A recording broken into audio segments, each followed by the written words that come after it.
사도행전을 전반부, 중반부, 후반부 이렇게 크게 세 부분으로 나누면 전반부에서는 그리스도께서 하늘로 올리시면서 제자들, 특히 사도들을 중심으로 해서 이제 복음을 만방에 전파하라라는 사명을 주시면서 사도행전이 굉장히 장엄하게 시작을 하죠.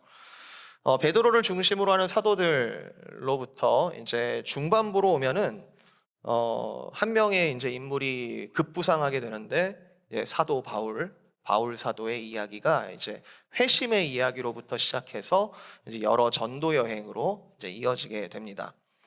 물 위에 돌멩이를 하나 떨어뜨리면 거기로부터 물결이 동심원을 그리는 것처럼, 예루살렘에 예수 그리스도께서 죽으셨다가 살아나셨다라는 그 이야기가 예루살렘에서 사마리아와 온 유대와 이제 땅 끝까지, 이제 바울의 전도 여행 자체가 1차, 2차, 3차가 이렇게 커지죠. 점점 커져서 어디까지 커질 수 있을까 이런 기대를 하는 와중에 바울은 예루살렘을 이제 향하여 가게 되죠.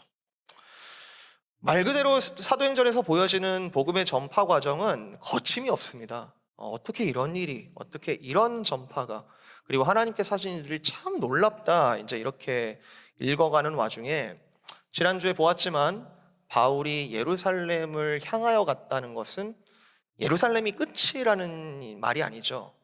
예루살렘에 가기는 가지만 내가 거기에 이방인 교회들, 예루살렘으로부터 시작한 그 열매들이 맺힌 이방인 교회들로부터 다시 그 사랑의 물질들, 연보들을 가지고 예루살렘에 전달하는 일을 수행하고는 있지만, 바울은 로마서에서도 밝히고 있듯이 나는 예루살렘이 끝이 아니다. 나는 그 당시 로마 제국의 가장 중심부 로마에게까지 가서 내가 복음을 전할 것이고, 그리고 당시 지리적인 인식 속에서 땅끝이라 여겨졌던 서바나, 지금의 스페인이죠. 그 서바나까지 복음을 전하러 갈 것이다 라면서 원대한 꿈을, 그리스도 안에서 원대한 비전을 가지고 있었습니다. 문제는 바울이 예루살렘에서 붙잡혔다는 거죠. 제가 자세하게 모든 장들을 찾아가면서 일일이 설명을 하진 않겠지만, 사도행전 끝부분에서 바울의 스테이러스는 자유인이 아니라 잡힌 자, 매인자, 미결수가 뭡니까? 형이 확정되진 않았지만 어떤 혐의점이 있어서 재판을 진행하는, 그 가운데 이제 구치되어 있고 구류되어 있는 이제 그런 신분이죠. 죄인은 아닌데 자유가 압도적으로 제약되어 있는 그런 신분이 사도행전 예루살렘에서 잡히면서부터 끝까지 계속 이어지고 있습니다. 예루살렘에서 돌에 맞아 죽을 뻔했어요, 바울은. 그런데 굉장히 아이러니하게 로마 군인들에 의해 구조되었고요. 그리고 로마의 보호를 받게 되었고요. 여러 번 반복되는 신문들, 그리고 감옥 생활, 그리고 나중에 로마로 압송되는 그 과정까지 해서 21장부터 사도행전 끝까지 바울은 스스로의 표현에 의하면 쇠사슬의 매인자로 살아가게 됩니다. 별일이 다 일어나죠. 압송되는 과정 가운데 막 그 음모를 꾸며가지고 바울을 암살하려고 하기도 하고, 그리고 여러 신문들을 하는데 그 재판들, 신문들이 굉장히 불공평해요. 굉장히 불공정하고요. 그리고 총독들 중에 누구는 뭔가 이 바울을 이용해서 얻을 게 있을까 싶어가지고 아무 이유 없이 계속 묶어두고요. 24장 제일 마지막에 보면 2년간 아무것도 못합니다. 바울은 그냥 붙잡혀 있는 거예요. 아무것도 못하고. 나중에 로마로 가는 과정 속에서는 폭풍 때문에 배가 파선해서 말 그대로 바다 한가운데서 죽을 뻔했고요. 그리고 심지어 나중엔 독사에 물리면 죽지 않습니까? 독사에 물리기까지 하는데, 바울은 기어이 주께서 주신 비전 찾아볼까요? 23장 11절인데요. 23장 11절. 그날 밤에 주께서 바울 곁에 서서 이르시되 담대하라. 네가 예루살렘에서 나의 일을 증언한 것 같이 로마에서도 증언하여야 하리라 하시니라. 요 말씀이 성취되었다라는 게 이제 사도행전의 결론입니다. 예수님께서 말씀하신 그대로 바울은 로마에 도착했다. 털끝 하나 상하지 않고 로마에 도착해서 바울은 또 복음을 전하게 되었다. 이게 지금 사도행전의 마지막 이야기입니다. 누가복음을 쓴 누가, 그리고 이 누가라는 사람이 사도행전도 같이 썼는데요. 다른 글도 또 썼는지는 잘 모르겠어요. 그런데 이 누가복음과 사도행전이 성경 안에 분명히 남아있는 바, 누가라는 이 사람이 둘 중에 뭘 먼저 썼을까? 당연히 누가복음을 먼저 썼겠죠. 사도행전은 당연히 누가복음에서 말하는 그 예수 그리스도께서 이루어 주신 일에 대한 결과이기 때문에 당연히 누가복음을 먼저 썼을 겁니다. 그게 구속사적으로 순서가 맞습니다. 그렇게 본다면 우리가 누가복음 끝부분과 사도행전 끝부분을 이렇게 대조해서 읽어보면은 정서가 매우 유사합니다. 누가복음 끝부분 어떤 이야기입니까? 예수 그리스도께서 예루살렘을 향하여 가셨다. 거기에 어떤 일이 있을지 다 아시면서 가셨다.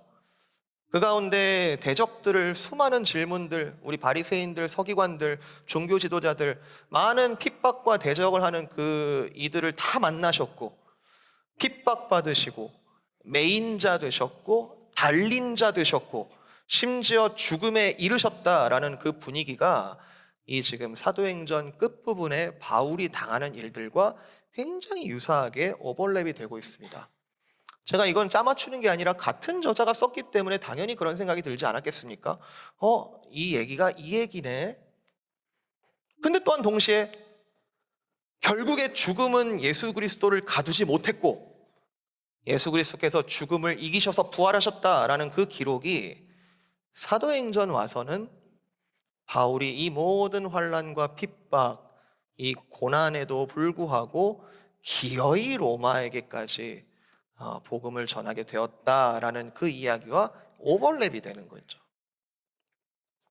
즉 예수 그리스도의 부활이라는 역사가, 객관적인 역사가 그것을 믿고 따르는 한 성도의 삶 속에서 어떻게 부활적인 역사로 이어지는지를 사도행전은 그것을 보여주고 있고 그리스도와 그리스도인을 병행해서 지금 보여주고 있는 거죠. 그리스도께서 이런 고난 그리고 이런 부활을 얻으셨다. 그를 따르는, 그를 믿는 그리스도인에게 이런 고난 그리고 이런 부활을 바울이 대표해서 이렇게 지금 보여주고 있는 것이죠. 누가는 이런 얘기를 하고 싶은 것 같아요. 예수의 부활을 확실히 믿고 전하는 사람에게는 그에게 나타나는 이 땅에서의 부활은 이처럼 확실하다. 여러 일들을 겪지만 이처럼 확실하다. 자, 오늘 우리가 읽은 아주 짧은 부분은 바울이 잡혀있는 중에 총독 벨릭스 앞에서 바울이 잠깐 발언할 기회를 얻는데요. 그 중에 한 부분입니다. 24장 전체적인 맥락 속에서 앞부분에 종교 지도자들은 변호사까지 데리고 나옵니다. 변호사까지 데리고 나와서 이 바울을 확실하게 꺾어버리려고, 확실하게 압살하려고 많은 것들을 준비해 왔는데 그 공적인 재판 속에서 바울은 피고인의 입장에서 나는 무죄하다, 나는 죄가 없다라는 것을 여러 가지 전략과 여러 가지 방법들을 통해서 변론을 해야 되는 그런 와중에 있는데 그 와중에 바울은 나는 무엇을 믿는가라는 것이 그 말 속에서 새어나오고 있는 거죠. 숨길 수 없이 새어나오고 있는 거죠. 여러분 보이세요? 14, 15절, 16절 읽으실 때 바울이 뭘 얘기하고 있습니까? 지금 나는 결백해, I am free, 나는 죄가 없어, 이런 하고 있는 건가요? 바울은 이 와중에도 소망을 이야기하고 있습니다. 저는 오늘 이 며칠 안 되지만 그러나 바울이 분명하게 말하고 있는 이 소망에 대해서 여러분과 좀 나누고 싶다. 지금 혹시 갖가지 상황들, 심지어 굉장히 쓰디쓴 고난 가운데 구원의 풍성함을 사모하고 계실 여러분이 계시다면 소망에 관하여 한 3가지 정도를 함께 나눠봤으면 좋겠다. 바울은 이 와중에도 도대체 어떤 소망을 가진 것일까? 더 정확하게는 바울과 같이 예수를 믿는다는 이들에게 주어지는 그 소망이라는 것은 과연 어떤 내용이며 어떤 능력으로 드러나는 것인가? 여러분, 소망이 필요하지 않으세요? 여러분, 어떤 소망을 붙잡아야겠습니까? 여러분이 붙잡고자 하는 그 소망은 어떠한 파워가 있습니까? 바울이 고백하는 내용 세 가지인데요. 첫 번째, 말씀하시는 하나님께 소망을 둔다. 그리고 두 번째, 예수 그리스도의 부활이 가지는 소망의 능력이라는 것이 도대체 어느 정도인가? 바울의 말을 빌어서 한번 찾아보고요. 그리고 세 번째는 그 살아있는 소망을 믿게 하시는 성령 하나님의 역사가 바울뿐만 아니라 우리에게도 함께 하시리라는 그 함의를 좀 몇 가지 나누면서 말씀을 마치도록 하겠습니다. 자, 첫 번째, 바울이 가지는 소망의 첫 번째 내용은 하나님께서 말씀하신다는 것, 그리고 그 말씀하신 하나님께서 지금도 일하시고 계시다라는 믿음이자 곧 소망에 있습니다. 바울은 단순하게 일방적으로만 말씀하시는 하나님이 아니라 그의 아들을 보내주셨고 우리와 소통하시는 하나님에 대해서 분명한 믿음과 분명한 소망을 가졌습니다. 우리가 기도할 때 하나님께서 들으신다라는 믿음이 없이 어떻게 기도합니까? 그죠? 반드시 들으신다라는 그 하나님께서 말씀하여 주셨기 때문에 우리가 기도할 수 있는 거 아닙니까? 14절인데요. 그러나 이것을 당신께 고백하리이다. 나는 그들이 이단이라 하는 도를 따라 조상의 하나님을 섬기고 율법과 선지자들의 글에 기록된 것을 다 믿으며 그들이 기다리는 바 하나님께 향한 소망을 나도 가졌다. 무슨 말이에요? 구약 성경에 근거하여 그들이 믿는 하나님, 그 하나님께 대한 소망을 나도 가지고 있다, 이런 얘기인데, 이게 지금 얼핏 보면은 지금 자기를 고발하고 있는, 그리고 자기를 대적하고 있는 그 당시 동일한 구약 성경을 믿는 유대인들의 그 믿음, 그 소망, 나도 똑같이 갖고 있다, 이렇게 말하는 것처럼 보여요. 그렇게 해야지 빨리 풀려나지 않겠어요? 나 무죄해. 나 그들 믿는 거랑 똑같은 거 믿는 건데요. 다른 할 말 없는데요. 나 그거 믿는 건데요. 근데 여러분 기억하실 겁니다. 이 사도행전을 그리고 동일하게 누가복음을 쓴 그 누가에 의하면 누가복음 16장 16절, 율법과 선지자는 요한의 때까지요. 그 후로부터는 하나님 나라의 복음이 전파되어 사람마다 그리로 침입하느니라. 율법과 선지자의 시대는 끝났고 그리고 복음의 새로운 시대가 열렸다. 누구에 의해서? 누구에 의해서요? 예수 그리스도께서 스스로 하신 말씀입니다. 누가복음 24장 44절, 또 이르시되 내가 너희와 함께 있을 때 너희에게 말한 바 곧 모세의 율법과 선지자의 글과 시편에 나를 가리켜 기록된 모든 것이 이루어져야 하리라 한 말이 이것이다 하시고,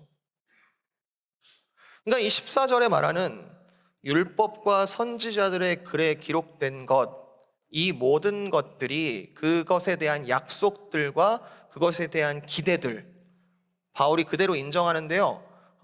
여러분 구약 성경이 무슨 얘기를 하고 있습니까? 구약 성경은 여러분 어떻게 이해하고 계세요?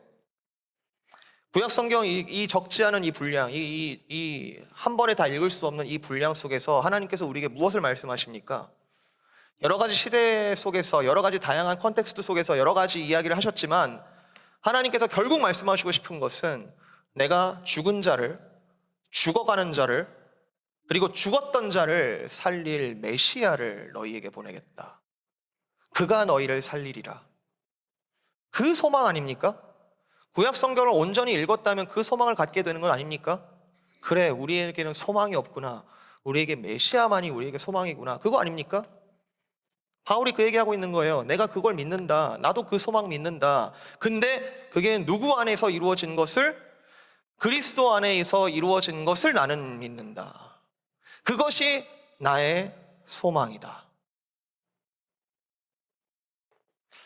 원래 약속이라는 건요, 약속을 할 때 힘이 있는 게 아닙니다. 약속을 할 때 그것이 참인지 거짓인지 구분할 수 있는 게 아닙니다. 약속이라는 것은 성취가 된 다음에야 이게 진짜였구나, 이게 이런 힘이 있구나라는 것을 얻습니다.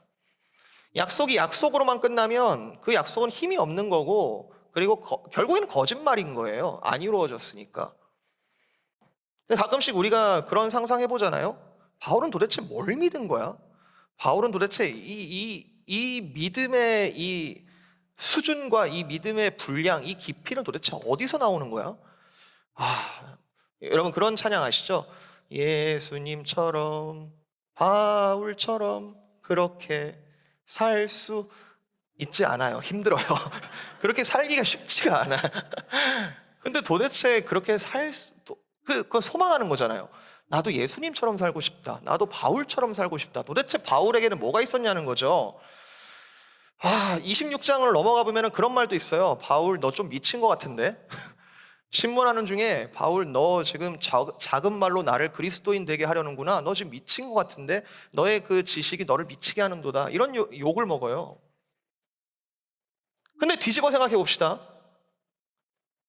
하나님의 약속이 아직 이루어지지 않은 상태로 가정하고 그것을 어떻게든 내가 애써 믿으려는 것이 아니라 하나님께서 말씀하신 그대로 아들을 보내셨고 그분이 온전히 약속을 다 성취하셨고 그것을 내가 하나님 그리스도께서 종결시키신 것을 내가 믿고 경험했고 그것으로 소망을 삼는 사람이라면 바울의 행동은 미친 게 아니라 이해되어지기 시작하겠죠. 참 소망이 있는 사람은 이렇게 살지 않겠습니까? 그리스도 안에서 모든 것이 성취되었다. 만약에 우리 하나님께서 다 지키시지도 못할 그런 약속들을 그냥 이리저리 뿌리시기만 하는 하나님이라면 우리 삶도 그거를 붙잡고 있기에는 너무너무 불안하죠. 어떤 거는 이루어질 수도 있고 어떤 건 이루어지지 않을 수도 있는 건데 보증도 없고 근거도 없어요. 그런데 모든 말씀을 그가 보내신 하나님의 아들께서 모든 것을 이루셨다라는 것을 분명하다면 그리고 그것이 믿어진다면 여러분 들고 계시는 이 말씀은 어떤 말씀을 읽든지 간에 이것은 모두가 참입니다. 그리스도께서 이루셨잖아요. 내가 이해되어지지 않는다고 내가 이것은 받아들이기 어렵다고 상관없습니다. 예수 그리스도께서 다 이루셨다라는 것을 믿는 사람들은 이 말씀은 약속의 모음집입니다. 이루어졌고 이루어질 것이고 완전하게 이루어질 약속의 모음집입니다. 즉 말씀대로 이루어지리라는 진짜 소망이 여기서부터 생기는 거죠. 그리고 이 소망이 말씀을 가지고 우리와 소통하시는 하나님의 방법이에요. 여러분 이 말씀 다 믿으려면 얼마나 더 믿음이 필요하시다고 생각하세요? 아직도 부족하십니까? 아직도 더 나는 부족하여, 나는 믿음이 없어서 다 믿기에는 참 오래 걸릴 것 같다. 여러분 가장 빠른 길을 지금 알려드릴게요. 지금부터 가장 빠른 길, 믿음에 이르는 가장 빠른 길, 이 말씀을 다 이루신 예수 그리스도를 믿어주십시오. 예수 그리스도를 나의 주인으로 여러분 인정하십시오. 여러분의 모든 삶의 영역에서 그리스도를 성취자로 인정을 하여 주십시오. 그리스도 안에서 이 모든 말씀들이 성취되었다는 믿음 안에서 말씀을 소망 삼아 주십시오. 바울이 그 얘기하는 거예요. 나도 하나님 섬기고 나도 율법과 선지자의 글 다 믿고 나도 소망을 가지고 있다. 그런데 나는 너희들이 말하는 그 소망과 다르다. 나는 성취된 그리스도 안에서 이 모든 약속들이 필히 완전히 성취된 그 소망을 나는 가지고 있다. 질적으로 너무 다르지 않겠습니까? I wish와 I hope, I believe는 너무 다르지 않아요? 여러분 바울이 지금 어떤 상태에서 이 얘기를 하고 있는 거예요? 용의자, 유치장에 지금 잡혀있는 자, 메인자 그 상태인데 이런 고백을 한다는 사실 여러분 잊지 마시기 바랍니다. 진짜 소망은 어떠한 상황도 뛰어넘습니다. 이 말씀은 여러분의 모든 상황을 다 덮고도 항상 참입니다. 계속 제가 반문하는 거예요. 그렇지 않으면 여러분은 어디에 소망을 두고 사시는 거죠? 이번 주에 제가 사랑하는 친구 중에 일찍이 대학을 졸업하면서부터 이집트에서 선교사로 헌신한 그런 선교사 부부로부터 연락을 받았습니다. 어, 대학 때부터 한 선교단체에 헌신을 했고요. 그리고 지금까지 약 20년간 그 선교단체에서 정말 온몸을 바쳐서 처음에는 싱글로 나가가지고 아랍어 열심히 배우고 싱글로 헌신하다가 정말 뜻이 맞는 같이 소명을 발견한 그 배우자와 함께 오늘날까지 정말 신실하게 헌신했던 부부 선교사인데요. 근데 연락을 오기를 내가 20년간 몸담고 있던 그 선교단체에 불의와 비리가 발견되어서 자신이 떠나게 되었다. 이제 이런 연락을 받았습니다. 그 친구가 얼마나 온전히 헌신했는지를 제가 알기 때문에 그 말의 무게를 제가 느낄 수 있었어요. 정말 온전하게 헌신했고 뭐 가진 거 하나 없기 때문에 당장 머물 집이 없어서 겨우겨우 주변에 수소문 해가지고 뭐 수원 쪽에 겨우 임시 거주지를 좀 마련했다, 이렇게 얘기를 하더라고요. 그 얘기를 듣고 있으면서 제가 생계에 대한 어려움, 그 어려움도 어려움이지만 그 친구가, 그 부부가 복음을 위하여 헌신한 그 모든 것이 다 무너지는, 그 다 멈춘 것 같은, 다 헛된 것처럼 느껴지는 그 좌절이 너무너무 깊게 느껴지는 거예요. 선교사로서 이런 말을 하기가 참 어렵지만 하나님이 어디 계신가? 근데 어제 그 친구로부터 다시 한번 기도 편지를 받았습니다. 그 기도 편지 중에 한 내용이에요. 이렇게 썼더라고요. 정말 큰 아픔과 슬픔이 있었지만 결국 고백하게 되는 것은 인류의 실패와 죄악의 역사가 반복되는 가운데에서도 하나님의 경륜은 완전하고 그분은 그분의 말씀에 따라 전진하실 것이다. 마태복음 24장, 디모데전서 1장, 요한계시록 7장. 설령 우리가 실패했다 하더라도 그분의 말씀은 1.1획도 땅에 떨어지지 않는다. 그리고 그 말씀을 이루신 그리스도께서 우리를 위하여 오신 것이 분명하니 우리가 어찌 소망을 포기할 수 있겠는가? 여러분, 다시 한번 묻습니다. 여러분은 어디에 소망을 두고 계십니까? 우리가 다른 어디에 소망을 둘 수 있겠습니까? 그분은 이미 말씀하셨고 이미 이루신 그 그리스도께 소망을 두기를 계속해서 우리에게 요청하고 계시는 것이죠. 자, 첫 번째 말씀드린 게 말씀하신 하나님께 소망을 두는 것이라면, 두 번째는 바울이 그 분명하게 발견한 그 성취하신 그 그리스도께서 뭘 성취하셨다는 겁니까? 뭘 어떻게 성취하셨다기에 바울은 이토록 깊은 그리고 온전한 믿음과 소망을 그리스도께 두는 것일까요? 그리스도는 여러분 잘 아시다시피 그분이 가진 신성, 그리고 그분이 참되게 취하신 인성, 그 참된 연합을 통하여 온전히 죽으셨으나 온전히 살아나셨습니다. 21절, 우리가 오늘 완전히 내가 이야기하고 싶은 것은 내가 죽은 자의 부활에 대해서 오늘 너희 앞에 신문을 받는다고 한 이 한 소리는 지울 수도 없고 이것이 참이다. 여러분, 우리 삶 속에서 우리의 삶이라는 길이가 우리 묘비 비석에 쓰여 있는 그 숫자만큼 인생을 이 생애의 시간으로만 계산하는 이들에게 부활을 이야기한다는 것은 참 신비로운 이야기, 어떻게 보면 허무맹랑한 소리일 수도 있습니다. 그런데 그 신비로움에 대하여 부정하는 자들, 그리고 그 신비로운 부활에 대하여 믿으며 살아가는 사람들 사이에 있는 아주 큰 차이는 바로 소망이 있는 것과 소망이 없는 것인 거죠. 결국 묻혀서 죽을 건데 소망을 가져봐야 무엇 하겠습니까? 그런데 영생과 영원한 생명, 부활에 대한 것은 우리에게 끊임없이 소망으로 다가오는 것이죠. 부활과 영생에 대한 살아있음에 대한 소망. 우리는 살아있는 이 소망, 살아있는 소망을 가진 사람들이다. 베드로 사도가 고난 중에 있는 교회들에게 서신을 보낼 때 잘 표현했죠. 1장 3절, 베드로전서 1장 3절. 예수 그리스도를 죽은 자 가운데서 부활하게 하심으로 말미암아 우리에게 산 소망을 있게 하셨다. 살아있는 소망, living hope.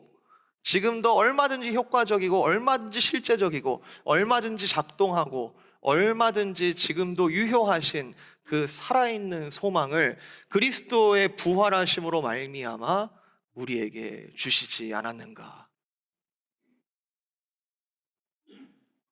하나님께서 말씀하신 그대로 약속하시고 예언하신 그대로 메시아가 오셨다. 그거를 이루신 것만으로도 우리에게 엄청난 소망이 생기는데, 이 소망이라는 것은 단순히 하나님께서 말씀하신 것 증명하는 정도로, 그냥 증거하는 정도로 그치지 않습니다. 이 소망은 살아있다는 거예요. 이 소망은 살아있는 소망입니다.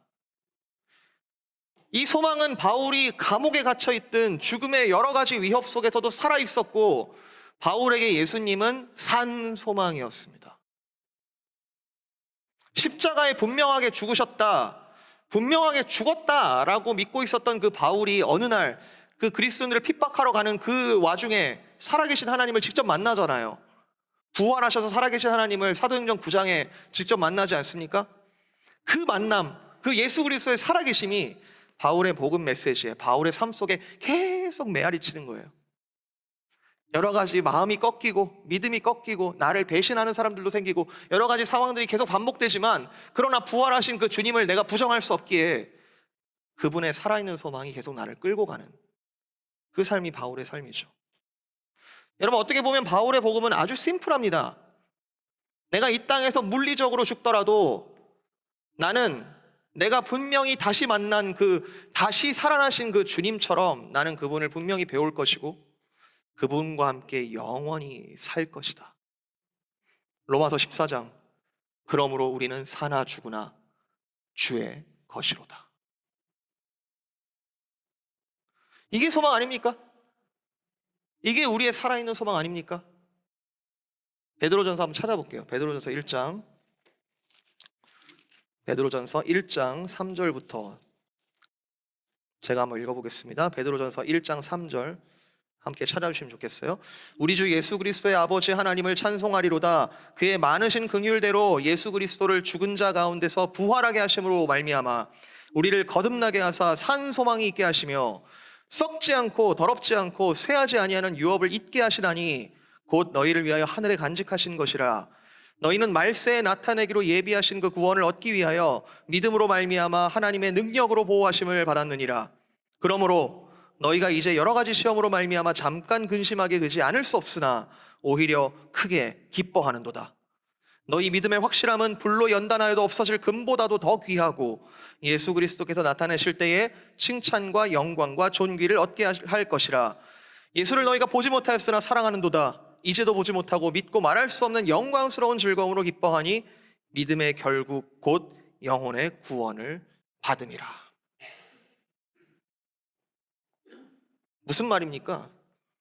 그리스도를 죽은 자 가운데서 부활하게 하신 하나님께서 우리를 거듭나게 하사 산 소망을 주시는데, 4절, 이것은 썩지 않고 이것은 더럽지도 않고 이것은 영원히 쇠하지도 아니하는 그 하나님의 유산을 우리에게 주는 것이다. 예수 그리스도의 그 영광스러운 부활의 승리의 유업을 우리에게 이어주셨다. 5절, 그러므로 하나님께서 이 유업을 주시는 하나님께서 너희에게 믿음을 주시고 하나님의 능력으로 너희를 끝까지 보호하시니, 6절 이하, 그러므로 너희가 여러 가지 시험을 받고 여러 가지 근심되는 일들이 있을 것이나 이 산소망은 절대로 그분이 하신 일로 말미암아 전복되지 않으며 심지어 너희는 예수 그리스도를 보지 못하였으나 그분을 계속하여 사랑하게 만드신다. 여러분, 우리의 소망은 아주 분명하게 예수 그리스도께서 부활하셨다는 그 사실에서부터 출발합니다. 말씀이 주는 소망, 아까 첫 번째 말씀드렸지만 우리 말씀 붙잡아야 돼요. 솔라 스크립트라. 중요해요. 근데 말씀은 어떠한 내용을 담고 있는 형식으로서의 매개체잖아요. 근데 그 말씀의 내용은 뭐예요? 그리스도께서 부활하셨다. 우리의 모든 질고를 지고 죽으셨지만 그분의 부활로 그를 믿는 자는 온전한 자유함과 영생을 경험한다. 다시 한번 강조합니다. 바울이 어떤 상황이 지금 겪고 있다고요? 지금 바울이 어떤 일을 겪고 있다고요? 그런데도 그 그리스도께서 이루신 부활의 빛은 약하여지지도 않고 바래지지도 않고 있습니다. 여러분, 여러분의 혹시 자녀들이 세상에서 가끔씩 크게 넘어지고 실패하고 낭망하고 스스로를 자학하고 있을 때 여러분 부모로서 무엇을 할 수 있겠습니까? 뭐라 말할 수 있을까요? 무엇을 소망 삼아 이야기해 줄 수 있을까요? 공감 중요합니다. 1차적으로. 아빠도 그랬어. 엄마도 그랬었어. 공감 중요합니다만 공감 자체가 치료약은 아니죠. 상처가 나면은 약을 발라야지 밴드만 붙인다고 해서 낫지 않습니다. 부활로부터 오는 산 소망이라는 약을 발라야 되는 거죠. 괜찮아. 잠깐 실패한 거고 우리는 영원한 실패자가 아니야. 너를 사랑하시는 예수님께서 부활하셔서 영원히 너와 함께 하셔. 아이들이 이 말을 들을 때 어떻게 격려를 얻나요? 그 부모가 말하는 그 메시지에도 힘이 있을 겁니다. 부활하신 예수 그리스도 정말 계실까? 정말 우리에게 소망이 되실까? 그 부모의 메시지도 힘이 있겠지만 부모는 날로 연약해지고 있고 날로 육신적으로 후패하여 져 가고 있지만 그러나 날이 갈수록 그 부활 소망을 분명히 믿는 그 부모의 뒷모습에서 그 부모의 어깨 뒤에서 산 소망을 발견하는 거죠. 경험이 있으실 겁니다. 부모가 두려워한다는 것은 상상 이상으로 자녀에게 전염되고 상상 이상으로 자녀에게서 증폭됩니다. 그런데 어떠한 순간 가운데 부모가 온전한 소망과 믿음과 그리고 사랑으로 살아가는 그 삶은 그 자체로 우리 다음 세대에게 산 소망으로 보이게 될 겁니다. 그리고 당연한 얘기인데요.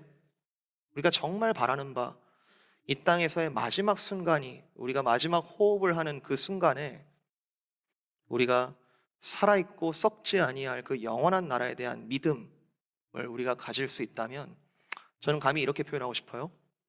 그것은 우리가 이 땅에서 누릴 수 있는 가장 흥분되는 기쁨일 겁니다. 아, 내가 진짜 소망을 붙잡고 여기까지 왔구나.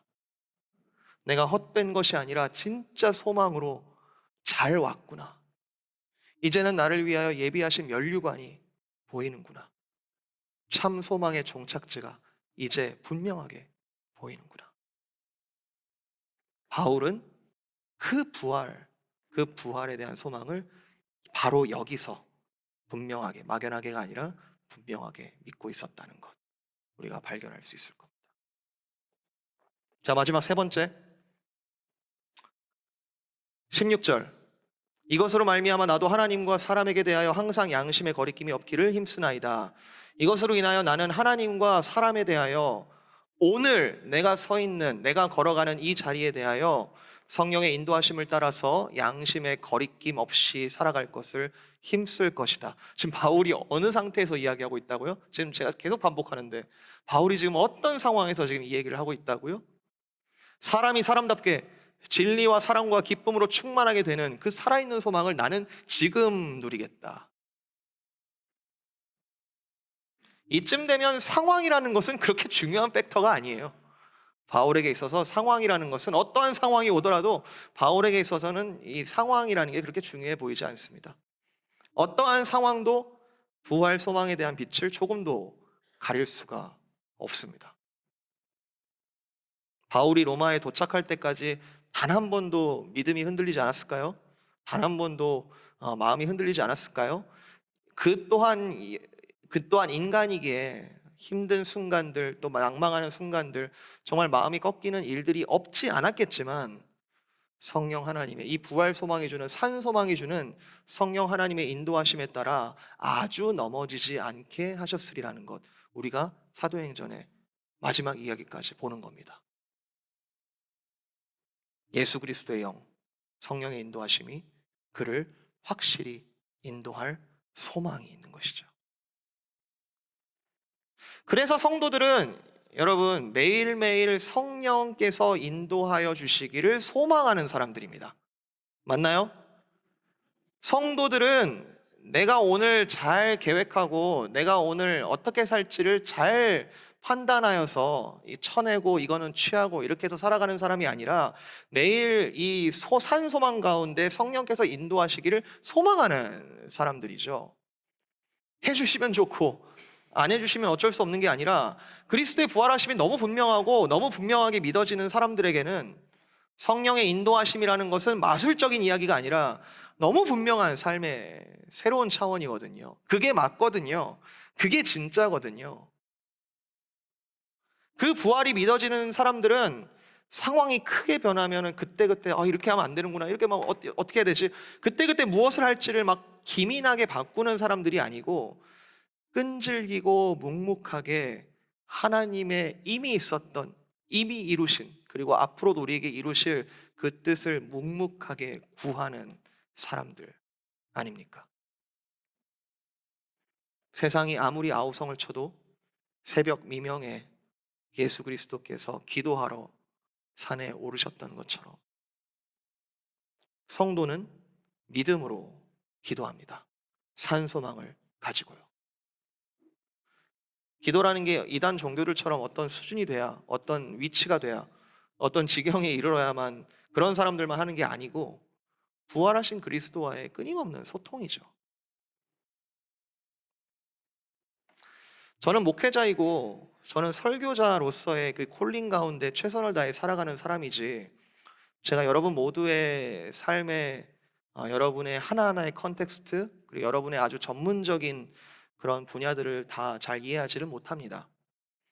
최소한 어떻게든 대화 정도를 나누려고 애를 쓰지만, 또 어떻게든 사랑으로 서로 소통해 보려고 애를 쓰지만, 그리스도께서 여러분에 대하여 아시고 소통하시는 것만큼 제가 잘 알지는 못합니다.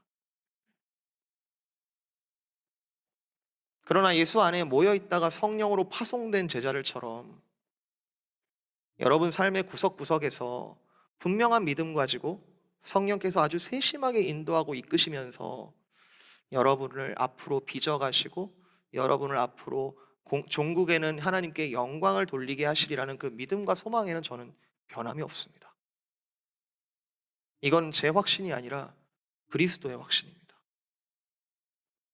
그렇게 여러분 각자에게 은사를 주셨고, 그리고 그분의 뜻을 이루실 성령님 계속해서 일하시리라는 소망이 저뿐만 아니라 여러분 모두에게 있을 겁니다.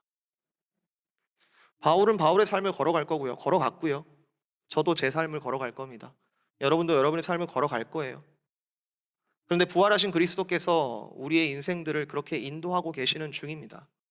가끔은 고난, 가끔은 실패처럼 보이는 순간이 있지만 그 고난 중에서 확실한 소망, 산 소망 가운데 부활을 계속해서 여러분의 삶 가운데 드러내시고 계시는 중에 있습니다.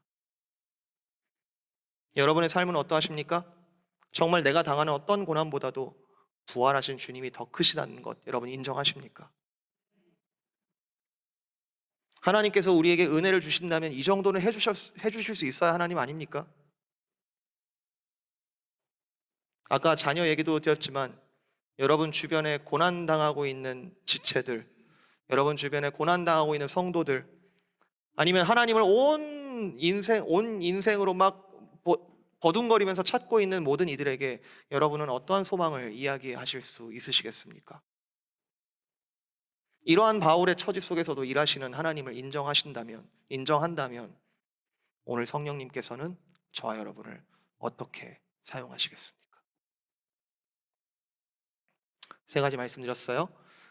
말씀하시는 하나님께 소망을 두는 이 바울의 모습, 그리고 그리스도의 부활, 그것을 확실히 믿는 이 바울에게 이루어지는 산소망의 파워, 그리고 성령 하나님으로 인하여 지금 누리고 있는, 지금 오늘 장차 아직 안 이루어준 그 소망이 아니라 이미 이루어진 그 종말적인 그 관점 속에서 오늘 내가 누리게 되는 그 살아있는 소망.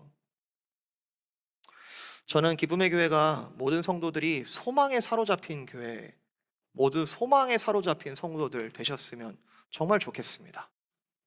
어떤 대화를 하든, 어떤 그룹을, 어떤 사역을, 어떤 고난 가운데 있는 자들을 위로하든, 어떤 기쁨을 나누든, 그 모든 것들이 잠깐 있었다가 사라지는 자극이 아니라 진정한 살아있는 소망 속에서 오는 온전한 기쁨을 누리는, 그것을 권면하고 그것을 함께 말할 수 있는 그런 교회가 되었으면 정말 좋겠습니다. 이번 주에 세례식이 있죠? 한 사람에게 그리스도를 소망으로 삼게 하신 그 하나님의 은혜. 이전엔 아니었는데, 이전엔 내 맘대로 살겠다고 이리저리 헤매었는데, 근데 이제야 하나님을 살아있는 소망으로 삼겠다라고 결단하는 그 귀한 고백.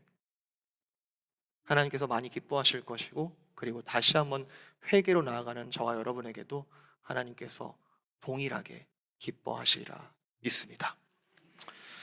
우리 모두가 다시 한번 결단하는 귀한 시간 되시기를 많이 기대하고요. 우리의 살아있는 소망 되시는 예수 그리스도의 이름으로 축복을 드립니다.